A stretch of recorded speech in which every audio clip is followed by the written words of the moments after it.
മുന്നണി മാറ്റം സംബന്ധിച്ച അഭ്യൂഹങ്ങളോട് പ്രതികരിച്ച് Kerala Congress M chairman Jose K Mani. മുന്നണി മാറ്റം തുറക്കാത്ത പുസ്തകമാണെന്ന് ജോസ് കെ മാണി പറഞ്ഞു. ആരെങ്കിലും തുറന്നാൽ അവർ വായിച്ചടച്ചോളും. കേരള കോൺഗ്രസ് എം LDF-ൽ തന്നെയാണെന്നും അദ്ദേഹം പറഞ്ഞു. എന്താണ് ഒന്നുമില്ലല്ലോ, ഞങ്ങളുടെ മീറ്റിംഗ് കൂടാൻ പോകുന്നതേ ഉള്ളൂ. നമ്മുടെ ഇന്നത്തെ അജണ്ട കേരള കോൺഗ്രസ് പാർട്ടിയെ സംബന്ധിച്ചിടത്തോളം നമ്മുടെ പഞ്ചായത്ത് തെരഞ്ഞെടുപ്പിന് ശേഷം ജില്ലാതലത്തിൽ ഞങ്ങൾ ഗൂഗിൾ മീറ്റ് കൂടി അത് വിലയിരുത്തിയെങ്കിലും സംസ്ഥാന തലത്തിൽ അതൊന്ന് കൂടേണ്ടതുണ്ട്.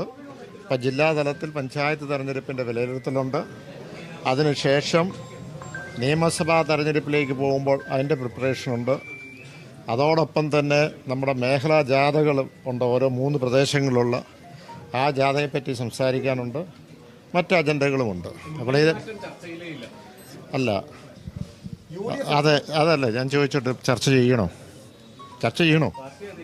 അല്ല, ഞാൻ ചോദിച്ചത് അജണ്ട സാധാരണ തീരുമാനിക്കുന്നതൊക്കെ സാധാരണ രീതിയിൽ മീഡിയ അജണ്ട ഇങ്ങോട്ട് കൊണ്ടുവരുന്നത്. അത് ഒരിക്കലും തുറക്കാത്ത ഒരു അധ്യായമല്ലേ, ഒരിക്കലും തുറക്കാത്ത ഒരു പുസ്തകമല്ലേ. അതുകൊണ്ട് അതിനെക്കുറിച്ച് എന്തിനാ ചർച്ച ചെയ്യുന്നത്? ഇനി ആരെങ്കിലും ആ പുസ്തകം തുറന്നിട്ടുണ്ടെങ്കിൽ അത് വായിച്ചിട്ട് അടച്ചോളും. ഇത്രയേ ഉള്ളൂ. ബാക്കി കാര്യങ്ങൾ മീഡിയ ഇത് കഴിഞ്ഞതിന് ശേഷം കാണും, നമുക്ക് കാണാം.